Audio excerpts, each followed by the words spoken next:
معلوم ہے کہ تم مجھے فرار کروانے آئے ہو، ڈاکٹر رشید نے کہا، لیکن جائے گے کہاں؟ پاکستان، وہاب نے کہا۔ تمہیں اپنے ماں باپ اور بہن بھائی اور گھر بار قربان کرنا پڑے گا۔ کیا تم اس کے لیے تیار ہو؟ اس کے سوا کوئی چارہ بھی تو نہیں ہے، رشید نے جواب دیا۔ میں موت یا قید سے نہیں ڈرتا۔ ایسا خیال کبھی آیا ہی نہیں کہ میں پکڑا گیا تو مجھے سزائے موت یا لمبی قید دے دی جائے گی۔ میں صرف یہ عہد کیے ہوئے ہوں کہ ہندوؤں کی اس انٹیلیجنس کو کامیاب نہیں ہونے دوں گا۔ فتح ان کی نہیں ہماری ہوگی، البتہ ایک قربانی نہیں دے سکوں گا۔ وہ کیا؟ انہوں نے پوچھا۔ خالدہ، رشید نے کہا۔ غلط نہ سمجھنا، تم جانتے ہو خالدہ کون ہے، وہی ہسپتال کی نرس۔ یہ اس کے لیے نہیں کہ مجھے اس سے محبت ہے اور میں اسے اپنے ساتھ رکھنا چاہتا ہوں، بلکہ اس لیے پریشان ہوں کہ وہ اس ہسپتال میں رہی تو یہ خبیث ہندو ڈاکٹر اسے اپنی داشتہ بنا لیں گے۔ وہ پہلے ہی اس کے پیچھے پڑے رہتے ہیں۔ کیا تم اسے بھی میرے ساتھ فرار کروا سکتے ہو؟ بات کچھ مشکل نظر آتی ہے، وہاب نے کہا۔ یہ بھی تو دیکھنا ہوگا کہ خالدہ تمہارے ساتھ جانے پر آمادہ ہوگی بھی یا نہیں، ظفر نے کہا۔ بات اتنی سی تو نہیں جیسے ہم تمہیں امبالہ سے دلی لے جا رہے ہیں۔ سوچ لو، فرار ہونا ہے اور سرحد پار کرنی ہے۔ کیا ایک لڑکی کو ساتھ لے کر ایسا ہو سکے گا؟ پھر یوں کرنا، رشید نے کہا، میں اس پر جبر بھی تو نہیں کرنا چاہتا۔ تم میں سے کوئی اسے ہسپتال میں ملے اور پوچھ لے کہ وہ یہ خطرہ مول لینا چاہتی ہے یا نہیں۔ اگر وہ تیار ہو تو اسے ساتھ لے لینا۔ کچھ دیر خالدہ ہی کی باتیں ہوتی رہیں۔ دوست کوئی اور بات کرتے تھے تو ڈاکٹر رشید پھر خالدہ پر آ جاتا تھا۔ ان دوستوں میں وہاب عمر میں بڑا اور عقل میں بھی بڑا تھا۔ اس نے کہا کہ خالدہ سے ہٹ کر بھی کوئی بات کی جائے۔ میں یوں خالدہ کے متعلق بہت جذباتی ہوں، ڈاکٹر رشید نے کہا۔ میں یہ بھی محسوس کرنے لگا ہوں کہ خالدہ کے بغیر شاید میں آگے نہ چل سکوں۔ بہرحال اس تک میرے جذبات پہنچا دینا اور کہنا کہ وہ یہ خطرہ مول لے لے۔ اب بتاؤ رشید، وہاب نے پوچھا، تم یہاں آئے تو کیا حالت تھی اور اب بہتر ہوئے ہو یا نہیں؟ میں دماغی حالت پوچھ رہا ہوں۔ میرا دماغی توازن بالکل ہی بگڑ گیا تھا، ڈاکٹر رشید نے جواب دیا۔ لیکن میں یہ بتا دوں کہ دماغی توازن ان کفار کی اظہار ثانی سے نہیں بگڑا تھا، یا یوں کہہ لو کہ صرف اظہار ثانی سے نہیں بگڑا، بلکہ اس کی بڑی وجہ یہ تھی کہ وہ مجھے کھانے میں یا انجیکشن کے ذریعے کوئی بڑا ہی تیز ٹرنکولائزر دیتے تھے۔ میرا خیال ہے کہ وہ مجھے LSD دیتے رہے ہیں، جو دماغ کے لیے بڑا ہی خطرناک ٹرنکولائزر ہے۔ وہاں ایک ڈاکٹر مل گیا جس کے دل میں میری ہمدردی پیدا ہو گئی۔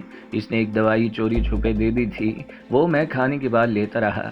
اس سے ٹرنکولائزر بے اثر ہو جاتا تھا اور میں ہوش و حواس میں رہتا تھا، لیکن ایسی دوائیاں دماغ کے لیے نقصان دہ ہوتی ہیں۔ اس طرح ایک نقصان ٹرنکولائزر نے پہنچایا اور اس نقصان میں اضافہ ٹرنکولائزر کا اثر زائل کرنے والی دوائی نے پہنچایا۔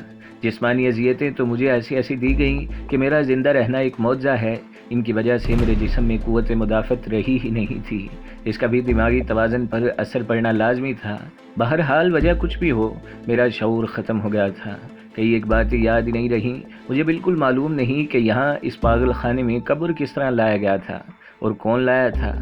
کچھ یاد آتا ہے تو یوں لگتا ہے کہ ایسا حقیقت میں نہیں ہوا، یہ خواب تھا، اور وہ بھی بہت دھندلا سا۔ تم جانتے ہو کہ میں اللہ پر بھروسہ کرنے والا انسان ہوں اور ہر حال میں اللہ کا شکر ادا کیا کرتا ہوں اور اسی کی مدد کا محتاج رہتا ہوں۔ اس اعتقاد کا کرشمہ ہے کہ یہاں عبدالستار صاحب مل گئے اور ان کے ذریعے اللہ نے ایک عیسائی ڈاکٹر کو میری نجات کے لیے بھیج دیا۔ اس ڈاکٹر کو میں فرشتہ سمجھتا ہوں۔ یہ مجھے شعور میں واپس لے آیا اور آگے میں خود ڈاکٹر ہوں۔ ہم دونوں نے مل کر ایسی دوائیاں تجویز کر لیں جن سے دماغی توازن واپس اپنی جگہ آنے لگا۔ یہ تو تھی دوائیوں کی بات، جن دوائیوں نے ڈاکٹر رشید کو پاگل پن سے نکال دیا تھا۔ باقی اس کی اپنی کاوش تھی کہ وہ اب دوستوں میں بیٹھا عقل و ہوش کی باتیں کر رہا تھا۔ یہ تھا کرشمہ ان قوتوں کا جو اللہ نے ہر انسان کو عطا کی ہیں۔ ان میں ایمان اور کردار کی قوت سب سے زیادہ کار فرما تھی۔ مسلمانوں کو تو اللہ ایسا اعتقاد دیا کرتا ہے کہ وہ آتش نمرود میں کود جائے تو یہ آگ سرد ہو جاتی ہے۔ ڈاکٹر رشید نے دوستوں کو سنایا کہ وہ جب پاگل خانے میں ذرا ہوش میں آیا تو اسے یاد آنے لگا کہ اس پر کیا بیتی ہے اور یہاں تک کان پہنچا ہے جو پاگلوں کی دنیا ہے۔ اس نے کہا کہ پاگل اس لحاظ سے خوش نصیب ہیں کہ ان کے جذبات اور احساسات مارے جاتے ہیں، پھر وہ کچھ بھی محسوس نہیں کرتے۔ رنج و الم ان کی سوچوں سے نکل جاتا ہے اور یہ ہر رنگ میں خوش رہتے ہیں۔ ڈاکٹر رشید کی اپنی ذہنی حالت یہ تھی کہ شعور میں آ جاتا تھا اور پھر اس کی آنکھوں کے آگے دنیا تاریک ہو جاتی تھی۔ اسے کچھ پتہ نہیں چلتا تھا کہ وہ کیا کر رہا ہے اور کیا کہہ رہا ہے۔ یہ دورے کی کیفیت ہوتی تھی جس میں وہ اوٹ پٹانگ اور بے معنی باتیں کرتا تھا۔ تاریکی چھٹ جاتی تو وہ پھر ہوش و حواس میں آ جاتا۔ دوائیوں سے یہ کیفیت کم ہونے لگی تو اس نے ان پاگلوں کو یا ذہنی مریضوں کو دیکھا تو اس میں یہ احساس پیدا ہو گیا کہ یہ سب دکھی اور غموں کے مارے ہوئے لوگ ہیں، یہ جو کہکے لگاتے پھرتے ہیں یہ سب سے زیادہ غموں کے ڈسے ہوئے ہیں۔ ڈاکٹر رشید نے ان میں دلچسپی لینی شروع کر دی اور ان میں جو ذرا ہوش و حواس میں ہوتا تھا اسے ڈاکٹر رشید الگ بٹھا لیتا اور پوچھتا کہ وہ یہاں تک کیوں پہنچایا گیا ہے۔ ہوش میں آنے کے بعد میں نے محسوس کیا وہ بتاتا ہوں۔ ڈاکٹر رشید نے کہا، سب سے پہلے تو میں نے محسوس کیا کہ میں انہی جیسی حرکتیں اور باتیں کرتا رہا ہوں گا، لیکن افسوس کے بجائے میں نے اپنے دل میں ان پاگلوں کی ہمدردی پیدا کر لی۔ میں اپنی ذات کے پنجرے سے نکل آیا۔ میرے دوستوں، میرے سینے میں ایک غبار سا بھرا ہوا ہے، مجھے یہ نکال لینے دو، پھر اور باتیں کر لیں گے۔ اگر اپنے کسی دکھ درد سے نجات حاصل کرنا چاہتے ہو تو اس کا بہترین ذریعہ یہ ہے کہ دوسروں کے دکھ اپنے سینے میں ڈال لو اور ان دکھوں کا مداوا بنو۔ پاگل خانے کی یہ دنیا اس دنیا کے گناہوں کا منہ بولتا ثبوت ہے۔ جس دنیا کے لوگ باہر آزاد پھر رہے ہیں، اپنے آپ کو عقل مند اور ان اونچی اونچی دیواروں کے اندر رہنے والے لوگوں کو پاگل کہتے ہیں۔ پاگلوں کی یہ دنیا ان لوگوں نے آباد کی ہے جو اپنے آپ کو معزز سمجھتے ہیں۔ یہاں کا ہر پاگل ایک دردناک کہانی کا کردار ہے۔ اگر میں یہ ساری کہانیاں سنانے بیٹھ جاؤں تو یہ دن گزر جائے گا اور رات بھی گزر جائے گی۔ دیکھو ہوتا کیا ہے، تمہاری دلچسپی کے لیے میں دو پاگلوں کی بات سناتا ہوں۔ دونوں ابھی جوانی کی عمر میں ہیں اور ان کی باقی عمر اسی پاگل خانے میں گزر جائے گی۔ ایک کے پاگل پن کی وجہ یہ ہوئی کہ وہ اپنی پسند کی لڑکی کے ساتھ شادی کرنا چاہتا تھا۔ اسے محبت کہہ لیں یا صرف پسند کہہ لیں، لیکن ماں باپ نے اس کی اس پسند کو صرف اس لیے ٹھکرا دیا کہ اس لڑکی کے خاندان کے ساتھ ان والدین کی کوئی چپکلش تھی۔ انہیں اپنے بیٹے کی خوشی دیکھنی چاہیے تھی، لیکن انہوں نے اپنی انا کو دیکھا اور بیٹے کی یہ خواہش پوری نہ ہونے دی۔ لڑکے کی شادی کہیں اور کر دی، اور جب لڑکی کی شادی کسی اور جگہ ہوئی تو اس لڑکے کا دماغی توازن بگڑ گیا۔ یہ جوان آدمی کبھی کبھی ہوش میں آتا ہے اور اس پر جو بیتتی ہے وہ سناتا ہے۔ مجھے اس نے اپنا ہمدرد سمجھ کر ساری بات بتائی ہے۔ وہ کہتا ہے کہ پاگل تو میرے ماں باپ تھے، لیکن انہوں نے مجھے پاگل قرار دے کر یہاں بھیج دیا۔ اور پھر اسی عمر کا ایک اور جوان آدمی اس پارک میں موجود ہے۔ وہ اپنی پسند بلکہ محبت کی شادی کرنا چاہتا تھا۔ ماں باپ نے اس کی شادی اسی لڑکی کے ساتھ کرا دی، لیکن 2-2.5 سال بعد یہ آدمی دماغی توازن کھو بیٹھا۔ اب بتاؤ کوئی کیا کہے؟ جس کی شادی اس کی مرضی کے خلاف ہوئی وہ بھی پاگل ہو گیا، اور جس کی شادی اس کی پسند کے عین مطابق ہوئی وہ بھی پاگل خانے میں آ بیٹھا۔ اس کی وجہ کیا ہوئی؟ ایک دوست نے پوچھا۔ وجہ یہ ہوئی، ڈاکٹر رشید نے کہا، ہمارے ہاں شادی لڑکی اور لڑکے کی نہیں بلکہ دو خاندانوں کی شادی ہوتی ہے۔ لڑکے کے والدین کا مطالبہ یہ ہوتا ہے کہ بیٹا ہمیں خوش رکھے، بیوی کہتی ہے کہ مجھے صرف خوش رکھے، اور ادھر بیوی کے ماں باپ یہ توقع رکھتے ہیں کہ ان کا داماد صرف ان کے مفادات کا خیال رکھے۔ یہ ایک ایسی چکی چل پڑتی ہے جس میں میاں بیوی پس جاتے ہیں۔ اگر بیوی خامند کا ساتھ دے تو خامند اپنی نجات کا راستہ نکال لیتا ہے، اور اگر بیوی اپنے سسرال میں اپنا محاذ قائم کر لے تو پھر خامند نے تو پاگل ہونا ہی ہوتا ہے۔ ڈاکٹر رشید نے ایسے ہی 2-3 اور پاگلوں کے پاگل پن کی وجوہات سنائیں جو دراصل ہمارے معاشرے کی قباحتیں اور خرابیاں ہیں۔ کوئی انسان خود ہی اپنی کاوش سے اپنا دماغی توازن نہیں بگاڑتا۔ کچھ گھر کے افراد اور کچھ معاشرے کے افراد ایسے حالات پیدا کر دیتے ہیں کہ سب مل کر ایک آدمی کا دماغی توازن بگاڑتے اور پھر اسے ذہنی مریض قرار دیتے اور آخر پاگل خانے کی دنیا میں بھیج دیتے ہیں۔ دوائیوں کی بات چھوڑو، رشید نے کہا، میں نے اپنا علاج ایک اور ذریعے سے بھی کیا ہے، اپنے آپ کو اللہ کے حوالے کر دیا۔ یوں نہیں کہ ہر وقت اللہ ہی اللہ کرتا ہوں، میں نے اتنا کیا کہ 5 وقت نماز باقاعدگی سے پڑھتا رہا۔ اس دوران پاگل پن کے دورے بھی پڑھتے رہے، لیکن ہوش میں آتے ہی دیکھا کہ میں کسی وقت کی عبادت چھوڑ تو نہیں گیا۔ میں نے رکوع و سجود پر ہی تکیہ نہیں کیا، بلکہ یوں عبادت کرتا ہوں جیسے میں اللہ سے ہم کلام ہوں۔ میں وظیفے بھی کرتا ہوں ذہن کے کنٹرول کے لیے اور پاگل پن کے دوروں سے بچنے کے لیے۔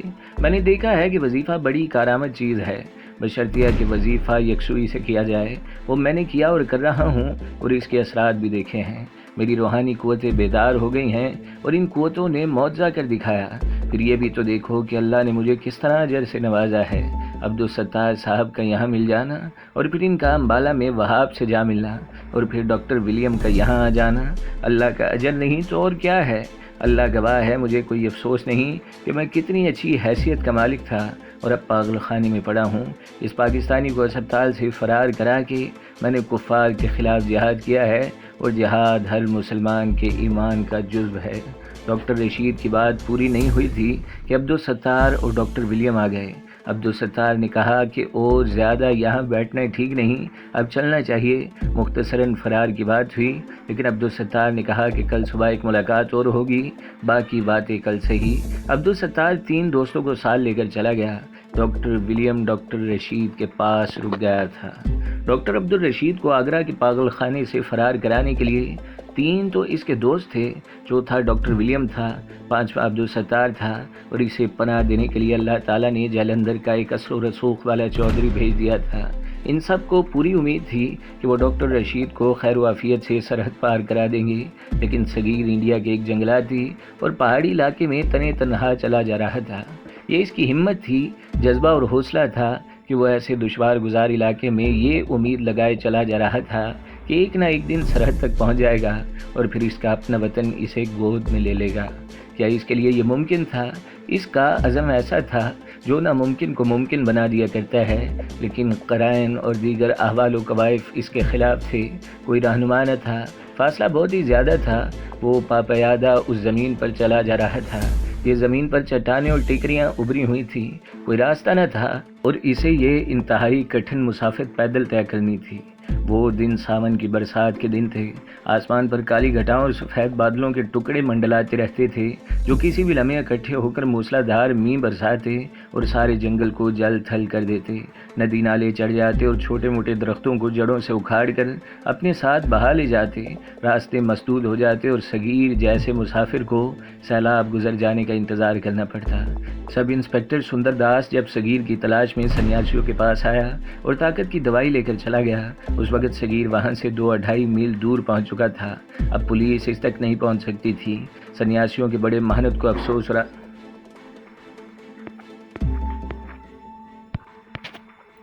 سب انسپکٹر سندر داس جب صغیر کی تلاش میں سنیاسیوں کے پاس آیا اور طاقت کی دوائی لے کر چلا گیا، اس وقت صغیر وہاں سے 2-2.5 میل دور پہنچ چکا تھا۔ اب پولیس اس تک نہیں پہنچ سکتی تھی۔ سنیاسیوں کے بڑے محنت کو افسوس رہا تھا کہ بڑا موٹا شکار ہاتھ سے نکل گیا ہے۔ صغیر ان سنیاسیوں کا ہی شکار نہیں تھا، وہ انڈین انٹیلیجنس کا بھی شکار تھا اور سب انسپکٹر سندر داس کا بھی۔ وہ سب کو جل دے کر نکل گیا تھا، مگر ابھی وہ نکل کر کہیں بھی نہیں گیا تھا۔ وہ جس زمین پر چلا جا رہا تھا وہ ہموار اور میدانی نہیں تھی۔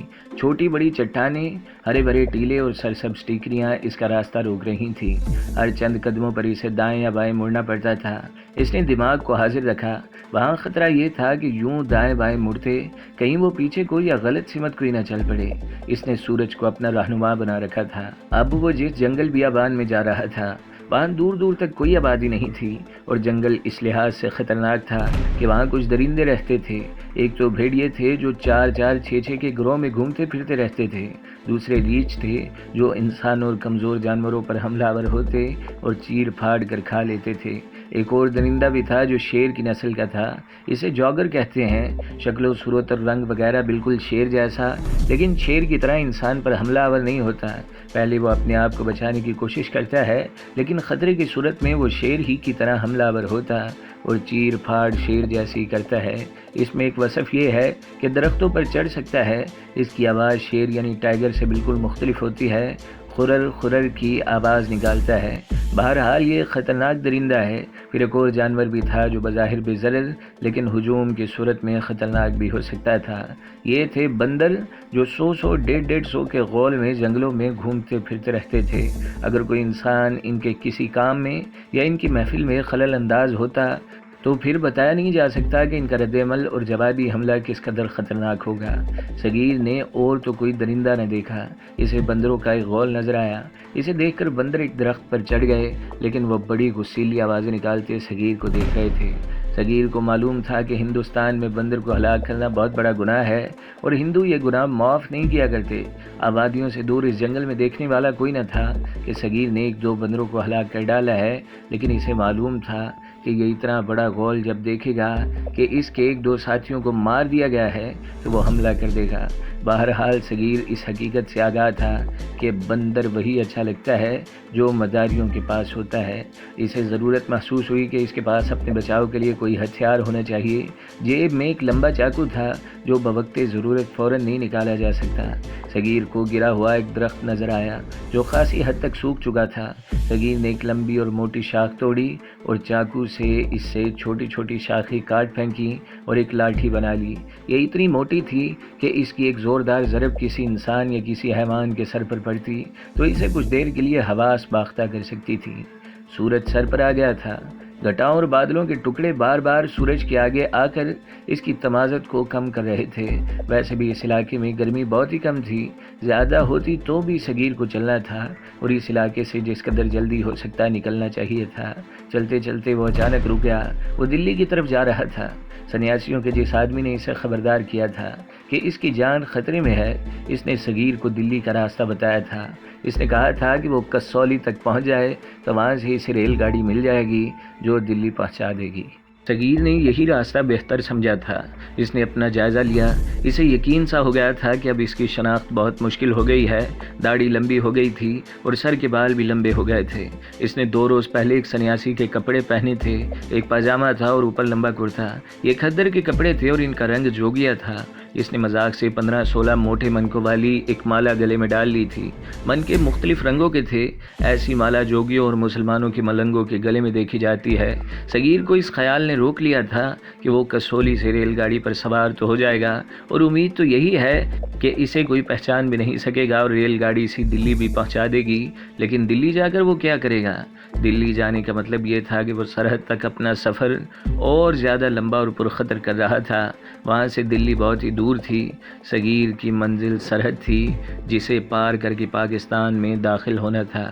سفر لمبا ہونے کے علاوہ دلی بھی خطرہ تھا۔ دلی انڈین انٹیلیجنس کا ہیڈ کوارٹر تھا اور وہاں کئی اور ہیڈ کوارٹر تھے۔ انٹیلیجنس کے متعدد آدمی صغیر کو پہچانتے تھے۔ خطرہ یہ تھا کہ اسے کوئی ایسا آدمی مل سکتا تھا جو اسے اچھی طرح جانتا پہچانتا ہو۔ وہ شخص صغیر کو اس حلیے میں بھی پہچان سکتا تھا۔ اس کے علاوہ ایک خطرہ پہچانے جانے کا اور بھی تھا۔ صغیر سے بہتر اور کون جانتا تھا کہ ہندوستان کی انٹیلیجنس کے پاکستانی ایجنٹ پاکستانی نوجوانوں کو ورگلا کر دلی پہنچا دیتے تھے۔ بظاہر مقصد سیر و سیاحت ہوتا تھا، لیکن انہیں سبز باغ دکھا کر ایسی برین واشنگ کی جاتی تھی کہ ان میں سے بعض انڈین انٹیلیجنس کے ایجنٹ بن جاتے۔ ان کی ٹریننگ دلی یا ایک مضافاتی مقام پر ہوتی تھی اور ان کے ذہنوں پر قبضہ مضبوط کرنے کے لیے انہیں خوب سیر سپاٹے کرائے جاتے تھے۔ ان میں سے کوئی پاکستانی نوجوان یا ایسا ہی کوئی اور آدمی صغیر کو اس حلیے میں بھی پہچان سکتا تھا۔ ان تمام پہلوؤں کو سامنے رکھ کر صغیر نے فیصلہ کیا کہ وہ دلی نہیں جائے گا۔ نہ جانے اسے پہلے یہ کیوں خیال نہ آیا کہ وہاں سے جلندھر دلی کی نسبت قریب ہے اور پھر جلندھر سرحد کے قریب ہے۔ دلی جانے کے لیے صغیر جنوب کی طرف جا رہا تھا۔ یہ فیصلہ بدلا تو اس نے اپنا رخ مغرب کی طرف کر لیا، جدھر جلندھر تھا اور سرحد تھی۔ صغیر کو بھوک محسوس رہی تھی، لیکن اس نے اپنے آپ کو کنٹرول میں رکھا ہوا تھا۔ اس جنگل میں بھوک سے نڈال ہو جانے کا کوئی خطرہ نہیں تھا اور پانی نہ ملنے کا تو وہاں سوال ہی نہیں پیدا ہوتا۔ ساون کی وجہ سے پانی گدلا ضرور تھا، لیکن وہاں تو یوں سمجھے کہ پانی پانی تھا۔ کچھ اور آگے گیا تو بندروں نے اس کی پیٹ پوجا کر دی۔ بہت سے بندر ایک درخت پر چڑھے ہوئے کوئی پھل توڑ رہے تھے۔ صغیر ان سے ذرا پرے پرے جا رہا تھا کہ اس نے دیکھا کہ بندر جو پھل توڑ توڑ کر کھا رہے ہیں وہ نیچے بھی گر رہا ہے۔ صغیر درخت کے نیچے چلا گیا تو اس نے دیکھا کہ وہ سیب اور ناشپاتی جیسا کوئی پھل تھا۔ اس نے ایک سیب یا ناشپاتی یا جو کچھ بھی تھا اٹھا کر تھوڑا سا کھایا تو اسے یہ سیب لگا۔ اس نے 5-7 سیب اٹھا کر جھولی میں ڈال لیے اور چل پڑا۔ اوپر سے بندروں نے اسے دیکھ لیا تھا اور بڑی غسیلی چڑچڑی جیسی آوازیں نکال رہے تھے۔ صغیر تیز قدم اٹھاتا کچھ دور گیا تو اسے اپنے پیچھے آہٹ سنائی دی۔ اس نے گھوم کے دیکھا تو 10-12 بندر اس کے پیچھے آ رہے تھے اور بڑی غسیلی آوازیں نکال رہے تھے۔ وہ شاید صغیر سے کہہ رہے تھے کہ ہمارے سیب یہیں پھینک جاؤ۔ صغیر نے دماغ حاضر رکھا اور آگے کو چل پڑا۔ اسے خیال آ گیا تھا کہ ان بندروں کو پتھر مارا یا لاٹھی گھما کر انہیں ڈرایا تو ایسا نہ ہو کہ درخت سے بھی ان کے ساتھی اتر آئیں اور اس پر ہلہ بول دیں۔ کچھ اور آگے گیا تو ایک ٹکری آ گئی جس کے ایک طرف سے گھوم کر صغیر بندروں کی نظروں سے اوجھل ہو گیا۔ ان سیبوں نے صغیر کے جسم میں تازگی پیدا کر دی تھی۔